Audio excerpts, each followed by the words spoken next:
Okay.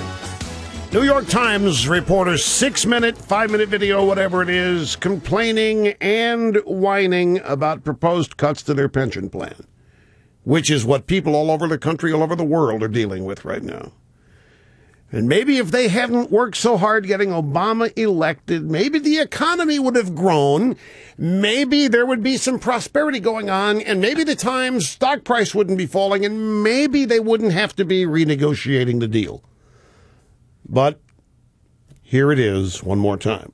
I'm horrified. I'm sickened by what's been going on at the Times. They would take away $350,000 between 65 and 85. $350,000 is a lot of money. $350,000 is worth fighting over. This does mean a threat to what I thought my retirement era was going to look like. Even if it's like a couple thousand a month or whatnot, at least it's there for me. In my old age, hopefully I won't find myself, scruffling around looking for a cardboard box to live in, for God's sake. If the pension was not frozen and I worked here 30 years, I would collect $58,000 a year until the end of my life. If the pension is frozen, I will collect $15,000 a year. I would be one of those elders covered in the Times who's living on food stamps. What am I going to do? Am I going to eat cat food? And am I going to move in with my kids? Am I going to commit suicide? It's a very ugly choice to stick people with. Well, what do you think is happening all over the country? And by the way, the New York Times editorial position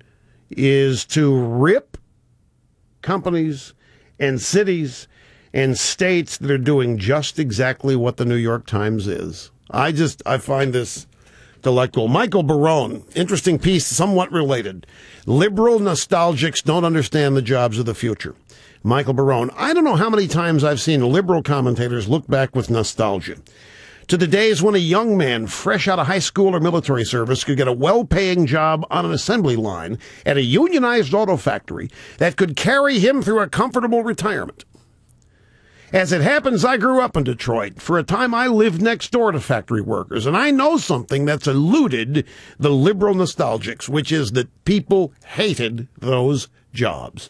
Boy, this is such a good piece because he's so right. The nostalgia is for these labor union assembly line jobs out of high school all the way to retirement, and suppose people loved them, and that's what Obama's all. That's what he envisions this green job business to be.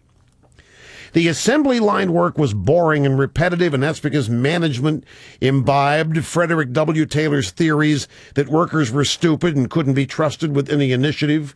It was also because the thousands of pages of work rules in United Auto Workers contracts, which forbade assembly line speed-ups, also barred any initiative or flexible response. So that's why the UAW in 1970 staged a long strike against General Motors to give workers the option of early retirement, 30 and out.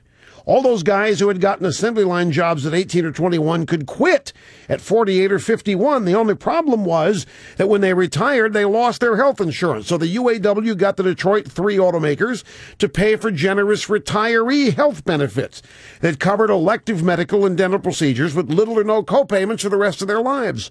It was those benefits more than anything else that eventually drove GM and Chrysler into bankruptcy and into the ownership of the government and UAW.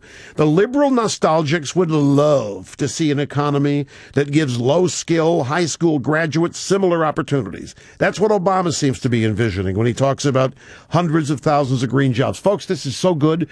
This is exactly the way to understand when Obama talks about workers, when the Democrats talk about workers, green jobs. They're talking about they look at everybody as woefully inept and incompetent. You come out of high school, you're not good for anything but get an assembly line job with a union, and then you'll get a job and you get the rest of your life and you get health benefits, and that's prosperity to them.